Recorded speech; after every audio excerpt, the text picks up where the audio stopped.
So this is our fifth week in the series called The Red Thread. And what we've endeavored to do during this series is to cause us to do just what it says. Lift up your eyes and look. I mean, sometimes we get so busy with life, we get so busy with our responsibilities, with our roles that we play in life that we got our head down most of the time. And we're doing stuff like that.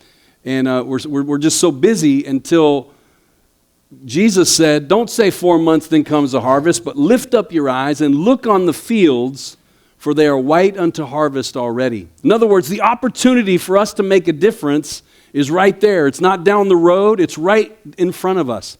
And so we've endeavored to do that these last 4 weeks and today, leading up into Easter, because Easter is the most awesome time to bring people to church to experience the life of God. It really is. Matter of fact, just on a normal time, over 80% of people said that the only reason they don't go to church is because they're not invited. Actually, the survey says it this way, 80% say that if they were invited by a friend, they would come. And that percentage is even higher on Easter Sunday and on Christmas. And so it's a great opportunity for us to lift up our eyes and to look on the field. So I'm going to continue that thought today, that theme today. And it's always amazed me when I became a Christian at 16 years old, 15, 14, 17. It was debatable if you knew me back then. I was pretty up and down and back and forth. But when I became a Christian as a teenager, it was impressed upon me very early that we were called to be witnesses to the world. That we were called to not just come to church, but really to be the church and to really express our faith. That was drilled into us when I was a kid. And so I could never understand why the church never seemed to get it. You know what I'm saying? Now, not none of you. You guys are amazing. But other churches. I won't even name them. But you know what I'm thinking. No, I'm just kidding. Why the church never got it. And it wasn't until Bible college. I mean, Jesus' explicit instructions were, go into all the world. Actually, it says this, go ye into all the world and preach the gospel to every creature. How simple is that? But when I got to Bible college, I finally understood why people weren't getting it. Because when you go to Bible school, you dig deeper into the meaning of words. And when Jesus said, and I remember sitting in class the day that it really hit me, why people don't get it. And I said, man, I can't wait someday to pastor a church of my own and be able to share this truth with them, because I know that as soon as they get this truth, they're going to go crazy with the gospel. So you ready for it? I think you are. Walter, you don't look ready. You're not sure. You're kind of sitting there in your kingly attire and you're just... Sorry, I pick on Walter a lot. He's my boy. All right. Now, listen, I'm going to share this truth with you, but I'm just going to tell you, I want you to stay for the rest of the service, okay? Because when I share it with you, you're going to be so motivated, you're going to want to run out of here and start doing it right now. And so would you just make a commitment? How many would say, I'll stay to the end? Okay. I didn't hear everybody. I'll stay. All right. Okay, here's what Jesus said. Go ye into all the world and preach the gospel. Okay? Now I'm going to just share it with you. That word ye in the Greek, here it is. Hold to the person next to you that they don't run out of here. That word ye means you.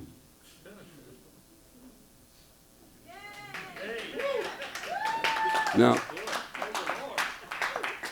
I know some of you right now are like, man, you got to get me out of here. I got to share my faith with somebody. It's you. How many know I'm being a little facetious this morning, but go ye into all the world and preach the gospel. And I remember as a young person, not only feeling motivated and understanding my responsibility, but also feeling guilt that I wasn't doing it enough. Anybody ever experienced that? You grew up in that church too. So much guilt. But how many know guilt is not a good motivator? Guilt will only take you so far. But I'm going to tell you what's really, I'm going to try to motivate you this morning with what I believe with all my heart the Apostle Paul was motivated by. In Romans 1:16, he says this. He says, I am obligated to preach this gospel. I am eager to come and preach it in Rome. And then he says in Romans 1:16, so he was obligated, He was eager. And then in verse 16, I believe he gives the most awesome motivation ever. I'm obligated, I'm eager, I'm excited to come to Rome because of this. I am unashamed of the gospel of Jesus Christ because I know it is the power of God for salvation to anyone who believes. See, it's one thing for us to say, I'm not ashamed. How many would say that today? You'd even put it on a bumper sticker. You know what I'm saying? I'm unashamed. We put all kinds of stuff on bumper stickers.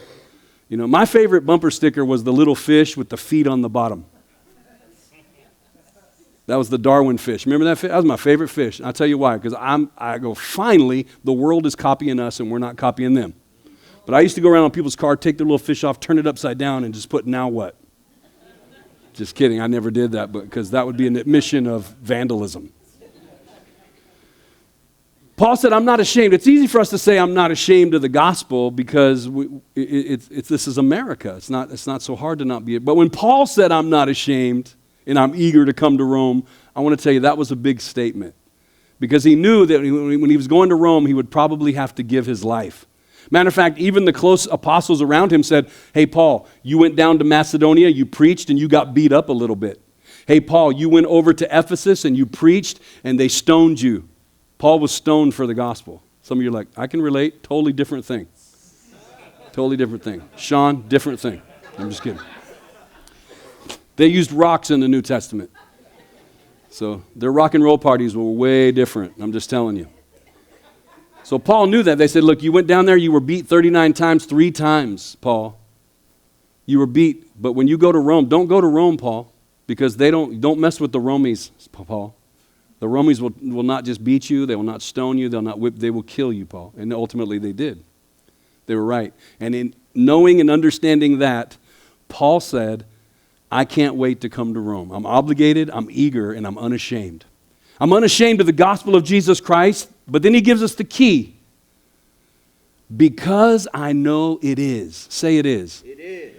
It is the power of God for salvation to everyone who believes, to the Jew first and also to the Greek. Paul had an understanding that every time he preached this gospel, somebody might have their feet lifted up out of the miry clay and set on a rock. Somebody's light, the darkness in their eyes would open up and they would see for the first time the hope of the gospel and they would see new life. Again, Paul understood every time he preached this gospel, it had power in it.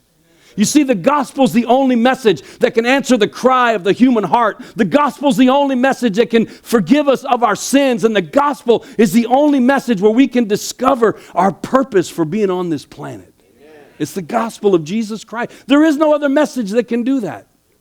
So I want to kind of break that down for you today because I want you to leave here today not feeling guilty but feeling motivated that every time we share this gospel, whether it's just sharing it with somebody or talking to somebody or inviting them to church so they can hear it, the gospel has power to change lives. It has that kind of power. And so I want to talk to you about that. Here at Bayside, we break it down in 4 ways. We break it down in 4 ways. Actually, we call them 4 steps. We call it the journey. I mentioned it earlier. We want people to know God, find freedom, discover purpose, and to make a difference. You see, the gospel is the only message where you and I can come to know God. You and I can have a relationship with God because of the gospel. You see, listen, here, let me let you in a little secret. People out there who act like they don't know or don't care about God or don't want to hear it, it's not true. God has put eternity in every heart. They can't escape that. Amen. It's inside of them. It's inside of them. They can't escape the fact that eternity is in their heart. In other words, there's something inside of them that says there's got to be something more to life. There's got to be something out there. You think that we just made that? It's there. It's common. God has put eternity in every heart. And there is a cry that comes from every single person that says, I know there's got to be something. I don't know what it is. I don't know what it is. You see, we can't get mad at people for not knowing the answer. That's what we're about. To share with them, hey, that cry you have inside. Now, I've ran into that cry in my ministry in some dramatic ways. I'll never forget when I was asked to be a judge for my daughter Kayla's 2nd grade speech competition. Now, you giggle because you think it's not serious. This was a second grade, regional, had ramifications, competition. Whoever won this competition got to move on and represent the school. It wasn't that got me. It was the fact they asked me to be the judge. How many know when you're asked to be a judge, you ever notice that everything changes? You're like, judge, huh? All right. You start buttoning buttons you don't even have. Now, I remember walking in that day thinking, now I don't know if they asked me to do it. They knew I was a public speaker, so they wanted me to be the judge of this competition. So I walked in that day, and I just remember feeling like, this is serious. I'm a judge. I'm here to judge. Only examples I've seen was Judge Judy and some of her friends. So I was like, there was power in this place. I walked in, and there was another lady in the classroom. She was the other judge, and she just looked soft to me. She just looked like she was going to be easy on these second graders. So I thought, okay, I might have to step up my game to make up for her madness. So I remember sitting there. They gave us these evaluation papers. We just had to go down the thing and check boxes. Did they stand correctly? Did they hold their material right? Did they, how would their voice fluctuate? All these ways to judge this competition. I want you to know, folks, I sat there. Some of these kids, they would call their name. They would get up. As soon as you could tell these kids had been coached by their parents. Because as soon as they call their name, they look right at the judges. I said, that's right. I'm here. So they'd get up, and I wrote more checks that day than my wife does at Target. I was checking kids off left and right. I was checking. I'd look over at the lady next to me. You missed one. He wasn't standing straight up. So I'm judging this speech competition, and I'm getting through it. About 3/4 through the day, it was getting kind of late, and they finally called this kid's name. His name was Matt. Matter of fact, his name still is Matt. And they called Matt. Now, Matt was a good-looking little kid, and he was just a handsome little guy, just a cute little guy. He stands up, and Matt stuck out to me because Matt was the first kid that when they called his name, he didn't look at me, almost as if he didn't really care about the judges. And I thought, really? You want to play, son? I go, checkers is what I do. I can check you right now. They didn't even have a category for that, so I just put a check at the top. I go, let's get the party started. He walks up, and he's standing there, and he's kind of self-conscious, you could tell, and he sets his feet, and I thought, okay. And then he reaches in his pocket, and he pulls out a paper. Check number 2, you're supposed to memorize. And he says, the name of my speech is A Boy and His Dad. Like I'm going to fall for that. Nice try, son. Don't try that butterfly kisses strategy on me. I don't play that. I give him another check. There's still no category. Checks everywhere. And he started reading this poem. And this poem was very moving. It was about a boy spending time with his father. And the poem itself was like emotionally moving. But like my brother-in-law said last week, no, it's not cool when you're a judge. If you cry, it's over. You've lost all credibility, right? So my eyes are sweating bad. It's hot in here. You know what I'm saying? So he gets through his speech, and it's about a boy. They're playing basketball. They're going fishing, and they're just spending time together. They're connecting as a father and son. And I'm just like looking over at this lady. She's like, whimpering. And I was like, hold it together, man. Hold it together. And finally, this kid, while he's reading his speech, his voice starts to crack. Second grader. And he just loses it. He just starts bawling. I look over. The lady next to me, she's gone. She literally had slid off her chair, and she was on the ground. It was a cover girl moment. Makeup was everywhere. I pick her up. I'm like, ma'am, I forgot about the kid. I'm like, whatever. I'm like, ma'am, are you okay? You're having a breakdown. She's bawling. She finally gets herself together. She goes, I just know Matt's story. She was a mother of the classroom, and she said, I know Matt's. Basically, make a long story short, Matt's mom and dad allowed Matt's allowed their friend to move in with her, and they were going through some tough times. And basically, within a 2-week period, the dad ran off with her mom's friend, left him behind. Now I understood that Matt wasn't just giving a speech in the second grade. His heart was crying out. Dad, I don't understand. Dad, I thought we were going to hang out. I thought you were going to teach me to be a receiver, a wide receiver. Dad, I don't get it. Dad, what is going on? I don't understand. And see, if I knew then that if somebody doesn't get to Matt and kids like Matt, and let him know that Jesus is a father to the fatherless, that he's close to the brokenhearted, that he can answer the desperate cry of your heart. You know what? Matt's going to turn 16 someday. And now how many know it's not going to be in a speech contest? Now it's going to be running through a hall in a trench coat or selling drugs on a corner somewhere. But why? He's still trying to answer a cry in his heart. A cry in his heart. I've ran into the desperate cry in so many dramatic ways through my ministry. I won't tell you anymore. But how many know, even if you haven't been through something like that, there's still a cry in your heart for more. I call it the Jerry Maguire lie. How many saw the movie Jerry Maguire? I did not see it, but I feel like I did. You know? Because there's a famous line in the movie, the Jerry Maguire lie, and it is, bunch of capitalists in here. Okay, here we go. Show me the money. And I'm just here to proudly announce that is not the lie. Because I'm still saying, show me the money. No, I'm just kidding. No, that's not the lie. The lie comes later on. After Jerry's on the road, I hear, and realizes that he's neglected his relationship with his wife and comes home. And to find her in a group with some other ladies talking about how bad men are, when he walks in and says, I'm looking for my wife. And she comes over and he begins to give a speech that makes all the ladies jealous because obviously it took 10 writers 3 months to write this speech. But it really flowed from Tom's heart. But there was one line in the movie where he says, I'm just going to do it like Tom. You complete me. Remember that? Now you fellas in here go like, dude, come on. How are we going to live up to that? Buy flowers, do something. Right? That's the biggest lie on planet Earth because she doesn't complete him. She doesn't complete him and he doesn't complete her. Matter of fact, no human being on this planet can complete you. No human being on this planet can complete. Dr. Les Parrott, he's him and Les and Leslie Parrott, they're very famous psychologists. They teach classes all over the place. And here's what he says. He says there's one truth that if you understand it will impact every relationship you have. Will impact every single relationship you have. And here's what it is. It's this. I'm going to have to read it. I wrote it down this morning. It says, Here you go, right here.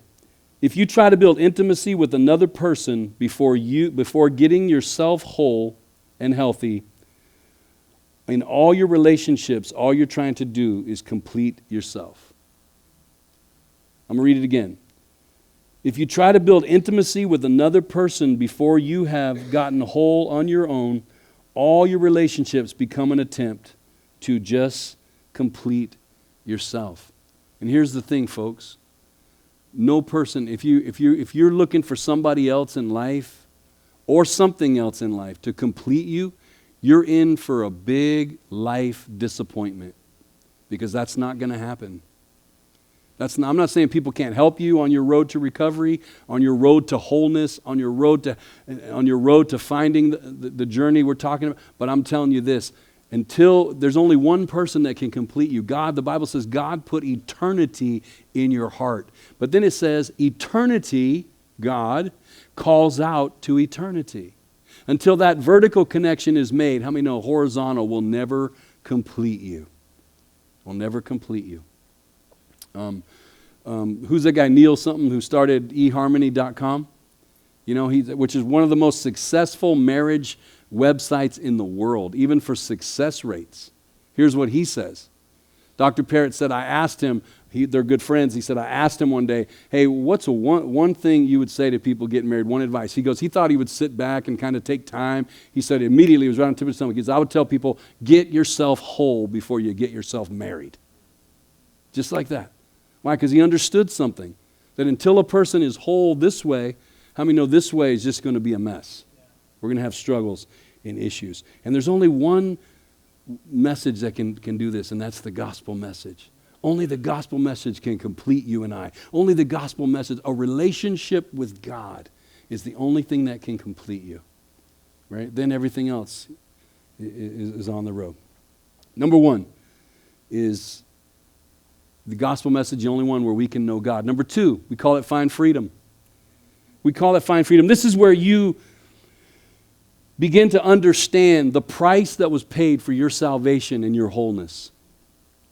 Where you begin to say, God, you're going to do some things in my life now to get me free from my past and my problems and my issues. I like the way Celebrate Recovery says it, our hurts, our habits, and our hang-ups. This is the part where you understand, hey, God, you paid a tremendous price for me to be saved and for me to be free and for me to be whole. Reminds me of the old man that was in the gym, and there was a young man in there working out, and this old man would go to the gym, but the young man said, I never saw the old man lift any weights. You know? Sorry, Walter, I just thought of you when I...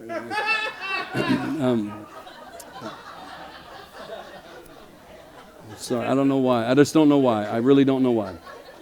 Some visitors like, who's Walter? You got to meet Walter. Walter will be signing autographs right up here afterwards. He's the old man was in the gym. He wasn't lifting any weights, but he always wore the workout clothes, you know, and the young man would be working out and going by him, and they would say hi a few times, and he saw this old man. The old man would always walk over and talk to people while they were working out, and he just said he began to develop a heart for this young man was a Christian. He goes, I began to develop a heart for this young man, but for this older man, but the older man was kind of gruff and kind of knew, you know, he kind of knew his way around, and he wasn't that guy that would be easy to talk to about the gospel. Matter of fact, he said the guy would come up and many times and brag about stuff. He would brag about stuff. Had a huge scar on his arm, kind of like mine right here, but this one wasn't so dramatic. All I did was spill coffee on myself. It wasn't at McDonald's, and that's why I'm still working. But he had a huge scar on his arm, and people would ask him, hey, what happened to your arm? And he would get kind of prideful, and he would say, Little Saigon, 1963. Shrapnel from a grenade stuck in there, and it burned it before they could pull it out. And so this younger man began to develop a heart for this old man, and he goes, man, I just wanted to be able to share the gospel, but he just seemed to be so experienced in life and been through so much. I just didn't know how to get the gospel to him. And so I was talking to him one day, and he goes, all of a sudden the old man began to go off on him. He goes, your generation knows nothing. Your generation knows nothing about pain, son. He goes, my generation, they understood what it was. They understood that. And he rolled up his leg, and he showed him his calf that had been destroyed with another injury, and he named the date and the city in Vietnam where it happened. And he said, man, sir, you've been through a lot. He goes, oh yeah, son, I've seen it. I've been there. I've seen pain in a man. He goes, you know, he got a little prideful, and he said, you know, some of those guys over there couldn't take it. He goes, and some of them would even wound themselves to get home. He goes, wow, that must have been intense. He goes, oh, it was intense. He goes, oh, but those ones that tried to wound themselves, when they did that, they messed up. He goes, what do you mean, sir? He goes, well, I don't know why, but it always seemed that they would wound themselves in the hands or in the feet. And he goes, every time they would do that, they didn't understand that there's no pain like pains in the hands or the feet. And the man was right. Because there's more nerve endings in your hands and your feet than anywhere else in your body. He goes, oh, son, I've seen pain, but I've never seen pain. Like the pain when a man takes one in the hand or takes one in the foot. Now this young Christian, he had his narrative. He said, sir, I want to tell you about a soldier that 2,000 years ago left the comforts of heaven. And he went on a tour of duty on earth for 33 years. He lived a sinless, perfect life. But when he was 33 years old, he died. Death on a cross. And sir, Jesus took it in the hands and he took it in the feet. And he did it for you. Folks, that's the price of the gospel. That's the price of the gospel, that Jesus paid the price. Did you know that getting saved is easy? It's easy. There's even a scripture, I couldn't find the reference this morning, but the scripture says it this way: since Christ paved the way, why should we do anything to make it hard for people to come to God? We live by that around here. I guess I should find the reference. But how many know just because I don't know my address don't mean I don't live there? Come on. You know what? Why should we make it hard? We want to make it. It is easy to get saved. It's easy to become a Christian. And some of you in this room right now are having trouble with my statement. Because you grew up in a church that always emphasized how hard it was to be a Christian. Your commitment to God. You're living up to the gospel. You're doing this. You're doing that. You're trying to measure up. You're trying to be committed and throw it all down and live it all out. And that is true, folks. But I've found something that you and I will never live for God. We'll never be committed to God until we understand how committed God is to us. Until we understand what He did for us, we'll never live it for Him. We might try for a while. That's why we went from altar call to altar call. We started over 1,000 times. Why? Because we thought we could live up to it. We thought it was all about our commitment to God. And I'm not diminishing our commitment to God. We should be committed. But when you are committed to God, it's because you understand how committed God is to you.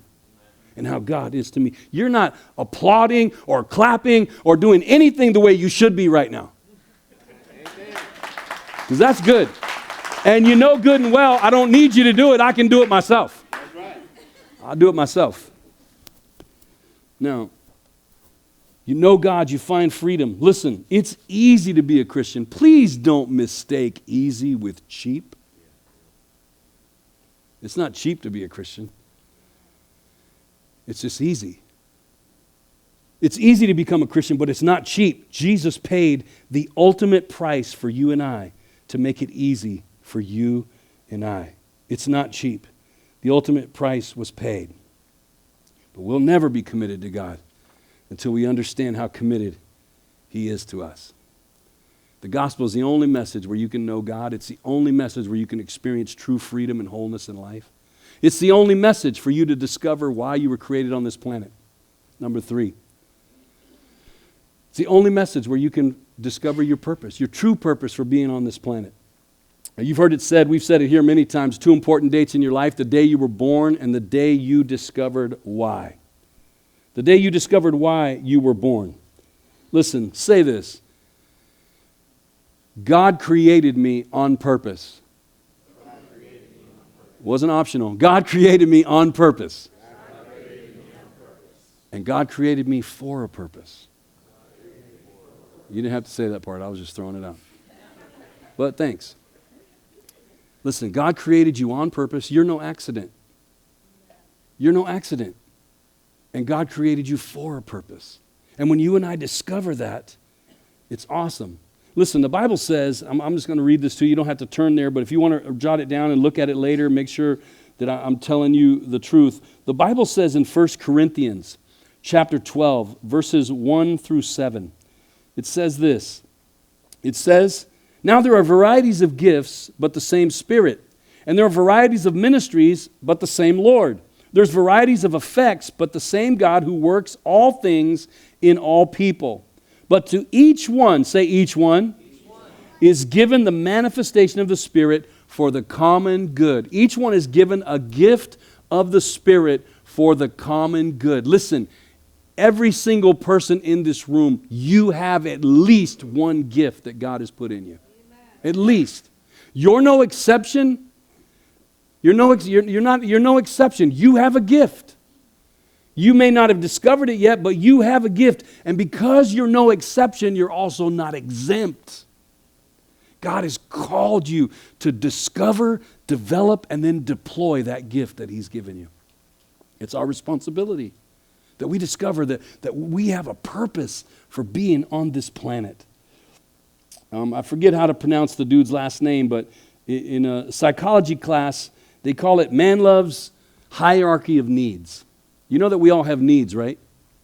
We have needs. They begin to talk about what motivates people and what needs fulfills people. And they did psychological studies. It's known as, I think it's called, his name is Maslow or Abraham Maslow or something like that. That's what I said. Maslow.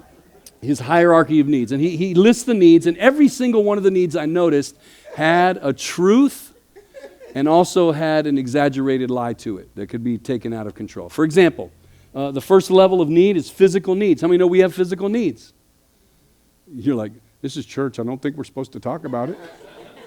You not have the need for food? A lot of you look like you're eating. Walter, I'm not looking at you on any reason. I can't even see nothing. Look, we're eating. This is a bad day to be Walter. I'm just telling you right now. Look, now, we have physical needs. We need air. We need water. We have physical needs. It's a motivation. How many know it's a motivation? If you don't believe it, take your kids on a trip sometime down I-5 and don't pull over. They're motivated. You're going to kill us. We're calling CPS. And they might have a point. How many know? We have physical needs. That's a level, and those needs need to be met. We have need for food, water, air, sex. Sex. I just knew I was in trouble for saying it once, so I might as well just get it out there and just say all one trouble. We have physical needs. There's nothing wrong with that. How many know we have the second level is needs of safety? We want to be kept safe. We want our kids to go to a safe school. We want to live in a safe neighborhood. It's a need. It's a motivation. We want to feel safe. We want to feel that. We have love needs. We need to have connection with people. We need to be emotionally supported. How many know that's true? There's nothing wrong. Each one of these needs is true, but also can be taken to the extreme. In other words, each one of them, if you put at the end of it, this will fulfill me, how many know it does not do that? It doesn't do that. It doesn't do that. Esteem needs. We need to be encouraged. We need to have self-esteem where we realize that I have self-worth. We have cognitive needs to develop mentally, to learn things. You know, anybody have any kids that ever asked the question, why? I just started asking it back to my grandson. He's like, hey, I go, we're going to go down there. Why? I go, why? He doesn't know what to do with that, so he just says it back. Why? I go, we're good. Now that we've got those answered, we're good. So why? We have cognitive needs. We have aesthetic needs, the need for beauty, the need for things to look pretty, for things to look beautiful. How many know, fellas, that once your wife gets the house set the way she wants it, she never wants to change it? Dear God in heaven, fellas, that was a chance for you to help me out. That's why we like nature. We like being outside. It's aesthetic needs. We have this is the one that they always thought was the highest need. Self-actualization. That now I've discovered who I am. I could have told you who you were a long time ago. It would have helped you out. Help you to keep looking. I mean, a self-actualization, even though there's a truth, but that's not the answer. Is not going to be found inside of ourselves. You know, the last one is transcendent needs, and that's the need to do something with your life that's bigger than you, something that will outlive you, a legacy. That's what it is, that we discover purpose. Let me say it once again. It's our responsibility to discover those gifts, to develop those gifts, and to deploy those gifts. You have a gift. You're gifted. Look at the person next to you and say, you're gifted. Look at the other person that you weren't sure about and say, you're gifted too, because Pastor said. All right. Cool. The last thing is make a difference. And we're going to close here in just another 45 minutes, so don't get excited. People that are laughing are people that don't go here regularly. yeah.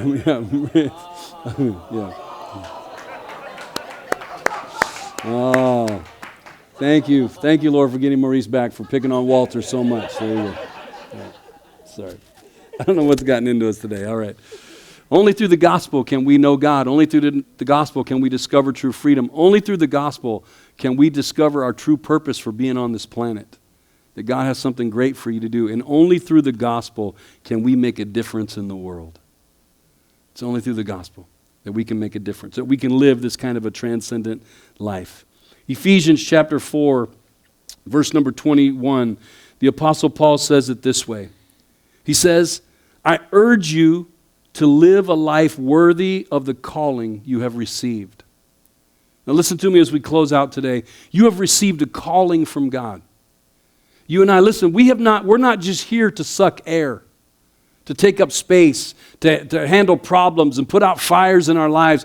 We have been called. We have a calling from God. That's what the gospel is. No wonder Paul says, I'm obligated, I'm eager, and I'm unashamed, because he felt a sense of the call of God on his life that says, I'm driven to make a difference in the world. That's what the gospel does. It calls you and I to make a difference. As I urge you, folks, I want to urge you today. I want to motivate you. The emphasis here in Ephesians it's kind of put into the sense of, hey, you guys, as Paul's writing to the Ephesian church, you're not doing it. So let me urge you to live a life worthy of the calling which you've been called. Hey, folks, we're not doing it sometimes. We need urging. How many know it's easy for us always to settle back into the normal, safe life? But God calls us. He's urging us forward to do something with our life, to make a difference. Do you know one of the most dangerous mindsets and attitudes that we can fall into, and I fight it? Let me write it down. I wrote it down. It's the ride it out attitude. If I can just ride this out. Hey, I found myself kind of a little spot here, a safe spot, kind of a comfortable spot, and I'm just going to ride it out. And how many know if you get a ride it out mentality, a ride it out mindset, in other words, it's a survival mindset. If I can just get through this, I'll be all right. If I can just get through my kids and get them out of the house, I'll be all right. I mean, no, that's not true, because they're called boomerang children. You throw them out, they come back and hit you in the back of the head. You don't even know what happened. And when they come back, they want more expensive stuff. But that's not true. If I can ride it out. In other words, we've kind of gotten, and I'm telling you something, I believe what's going on in our culture, the backdrop of our culture right now, is kind of pressuring us into that let's ride it out mentality. And it's easy to settle into that. You know what? Let's just get through this. Let's just get over this. I'm just going to ride it out. It's good enough. It's good enough. It's a dangerous mentality. And to that mentality, the gospel comes along and it calls you and I urge you to live a life worthy of the calling which you have been called. You're called. You're called to make a difference. You're called to join together with your brothers and sisters and to make a difference, to invite people into this place, to invite people into a safe environment to hear a dangerous message. God has a calling on your life and on my life. I don't want to just ride it out. I don't want to ride it out. I don't want to do that. I heard a message last week from my favorite preacher, and I'm telling you, it shook me, and I got to share just a little bit of it. It's only about an hour and 10 minutes, and I'll put it down into 50 minutes, so you don't have to sit through the whole thing. Actually, about 5 minutes. But he told the story of Caleb. Joshua and Caleb in the Old Testament. Maybe you're familiar with the story where Moses was about to enter the promised land after God had brought them out of Egypt and crossed the Red Sea, and they walked on dry land. Then he destroyed all the Egypts in the Red Sea, and he did miracles in the desert for 40 years, and he did all these things, and he fed them, manna every day, and he fed them quail, and God did miracle after miracle after miracle. And then he says, we're going to go into the promised land, and Moses says, hey, we're going to send 12 spies into the promised land. And they send out 12 spies. Among them, we don't know the other names, but among them was Joshua and Caleb. And they came back. And the other 10 spies' report was very simple and very succinct. Everything is just like God said. There's watermelon-sized grapes there. It's unbelievable, the fruit that's there. The land is amazing. It's the promised land. Just like everything we've heard about. But there's giants in the land. And we can't take it. We're grasshoppers in their sight. And to that, they said, anybody else want to say anything? Caleb. Caleb gets up. He's like, yeah. We should go up and take the land, for we can surely do it. I mean, no, he wasn't running for politics. Caleb had a calling on his life. He sensed a calling from God. Do you know that Caleb's name means dog? I mean, no nicknames can stick to you. Would you like to share some of yours from growing up? And usually a nickname kind of goes along with a characteristic that you have. For example, they used to call me Bald Burl. I don't know where they got that. Right? Usually the nickname kind of goes along with a little bit of characteristic. For example, Walter. We call him the king here because he sits royalty. Yes, sir. But the nicknames stick to you. Caleb was known as the dog. Coaches still call that about players today. Hey, that player there, he's got a lot of dog in him. That means He shows up early. He stays late. He plays hurt. He doesn't complain. He'll hit harder than everybody else. He'll work harder than everybody else. When you need somebody, he's more dependable than everybody. He's the dog. Caleb the dog says, let's go take the land. God says it's ours. We've been called to possess it. Let's go take the land. We can surely do it. Years and years later, Caleb is 85 years old when they finally go to the promised land. Can you imagine? He's still running with the young men. He's still built. He's still ripped at 85 years old. I'm glad I can share with you today a physical example of what I'm talking about. Don't laugh at certain times in the message. You could hurt somebody's esteem. Caleb is running. I mean, he's going into battle. They're going into the promised land. Can you imagine all these young warriors? They're just coming up through the ranks. Can you imagine it right now? Can you imagine, brother, looking at him and they're whispering to each other. They're carrying their swords, their spears. Caleb's outrunning everybody. He's 85. But you hear the other guy say, that's the dog. There's the dog. And they're trying to keep up with the dog. And next thing you know, they go to the Canaanites, the Heshites, the Jebusites, the Perizzites. They went to all the sites. And you know what? You know what the whole promised land and all the sites were yelling? Who let the dogs out? Who let the dogs out? Something's going on here. What's going on? Who let the dogs out? Right? 65 years old. Not Caleb. Pastor Tommy Barnett. At 65 years old, he was in Phoenix, Arizona, had one of the most influential churches in America. They put on a conference every February. Pastor Paul and I are going to go this year. One of the most famous things they have is called the Parade of Ministries. And that's where their church operates under one mission: find a need and fill it. Find a hurt and heal it. Just find a need and fill it. And people have caught on to that. And every year these pastors will come and watch as Pastor Tommy Barnett, 65 years old now.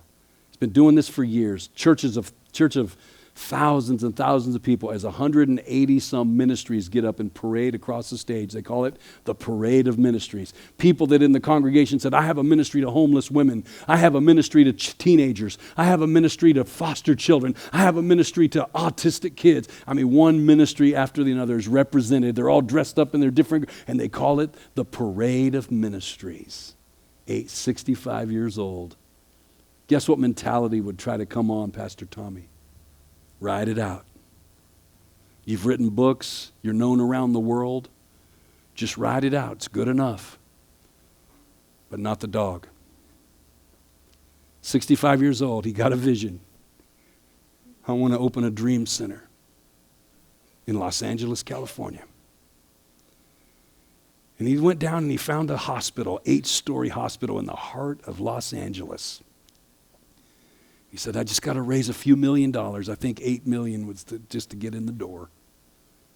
At 65 years old, he said, I'm going to raise the money.